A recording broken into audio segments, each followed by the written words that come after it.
নমস্কার বন্ধুরা, দীপালি পাল কুকিং চ্যানেলে আপনাদের স্বাগত।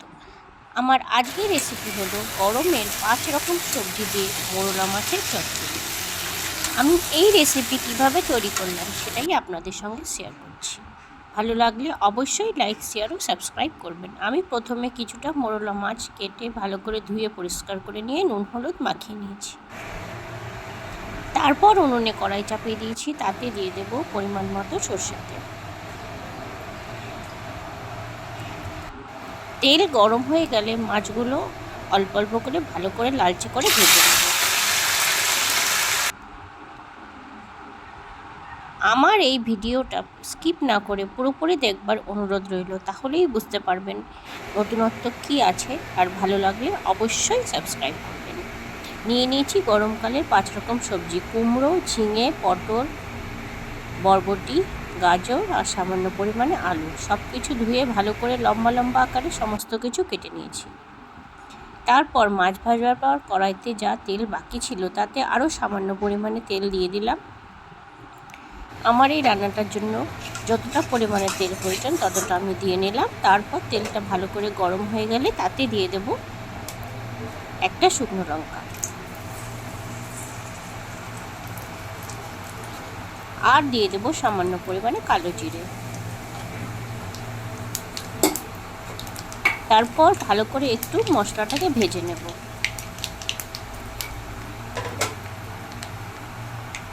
মশলাটা ভাজা হয়ে গেলে দিয়ে দেবো একটা মিডিয়াম সাইজের পেঁয়াজ কুচি, যেটাকে আমি স্লাইস করে কেটে নিয়েছি।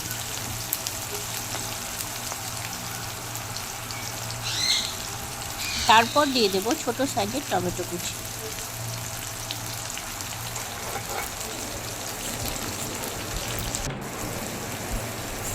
পেঁয়াজ আর টমেটোতে সামান্য নুন দিয়ে ভালো করে লালচে করে একটু ভেজে নিয়েছি, যাতে টমেটোটা একটু গলে যায়। ভাজা হয়ে যাওয়ার পর তারপর কেটে রাখা সবজিগুলো একে একে দিয়ে দেবো।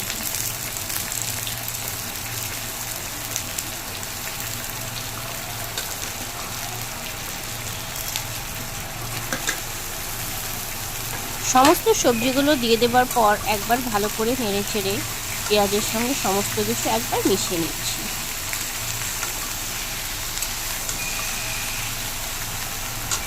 তারপর তাতে দিয়ে দেবো পরিমাণ মতো নুন আর হলুদ গুঁড়ো।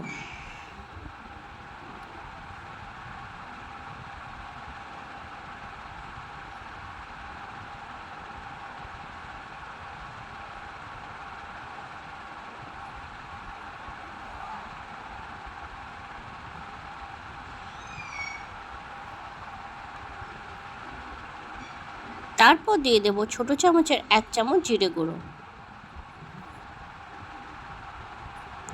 আর দিয়ে দেবো সুন্দর কালার আসবার জন্য হালকা করে কাশ্মীরি লঙ্কার গুঁড়ো, একদম সামান্য পরিমাণেই দিয়েছি। আর দিয়ে দিচ্ছি চেরা কাঁচা লঙ্কা। সমস্ত মশলা দিয়ে দেবার পর ভালো করে মিশিয়ে নিয়ে 10 মিনিট মতো ঢাকা দিয়ে রেখে দেবো, যাতে সমস্ত সবজি থেকে জল বেরিয়ে সবজিগুলো অনেকটা সেদ্ধ হয়ে যায়।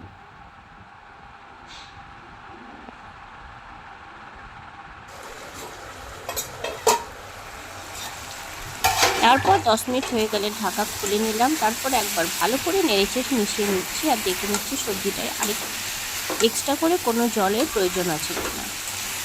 সবজি থেকে যে পরিমাণে জল বেরিয়েছিল তাতে সমস্ত সবজি ভালোভাবে সেদ্ধ হয়ে গেছে আর এক্সট্রা করে জলের কোনো প্রয়োজন হয়নি। আপনাদের রান্না করবার সময় যদি জলের প্রয়োজন হয় আপনারা অবশ্যই এই সময় জল ব্যবহার করতে পারবেন। তারপর সব কিছু মিশিয়ে নেওয়ার পর দিয়ে দিচ্ছি সামান্য পরিমাণে চিনি। চিনিটা দেবার পর ভালো করে মিশিয়ে নিয়ে দিয়ে দিচ্ছি সমস্ত ভেজে রাখা মোরলা মাছ। দিয়ে ভালো করে সমস্ত কিছু একবার আলতো হাতে সুন্দরভাবে মিশিয়ে নিচ্ছি, যাতে মাছগুলো ভেঙে না যায়।